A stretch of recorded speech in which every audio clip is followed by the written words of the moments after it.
വെച്ചാണ്.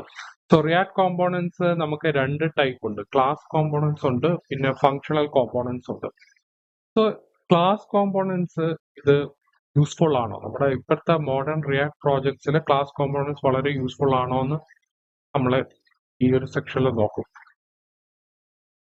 പിന്നെ നമ്മുടെ കഴിഞ്ഞ വീഡിയോസിൽ കൂടുതലും ചെയ്തിട്ടുള്ളത് ഫങ്ഷണൽ കോമ്പോണൻസ് ആണ്. സോ ഇപ്പോഴത്തെ മോഡേൺ റിയാക്ട് പ്രോജക്ട്സ് എടുത്ത് നോക്കുകയാണെങ്കിൽ നമ്മൾ കൂടുതലും ഫങ്ഷണൽ കോമ്പോണൻസ് ആയിരിക്കും യൂസ് ചെയ്യുന്നത്. പക്ഷെ പണ്ടൊക്കെ യൂസ് ചെയ്തുകൊണ്ടിരുന്നത് ക്ലാസ് കോമ്പോണൻസ് ആണ്. സോ ക്ലാസ് കോമ്പോണൻസ് ഇപ്പോൾ അത് യൂസ്ഫുൾ ആണോ, അതല്ലെങ്കിൽ ഇപ്പോഴത്തെ മോഡേൺ റിയാക്ട് പ്രോജക്ട്സിൽ അത് യൂസ്ഫുൾ ആണോ എന്ന് നമുക്ക് നോക്കാം.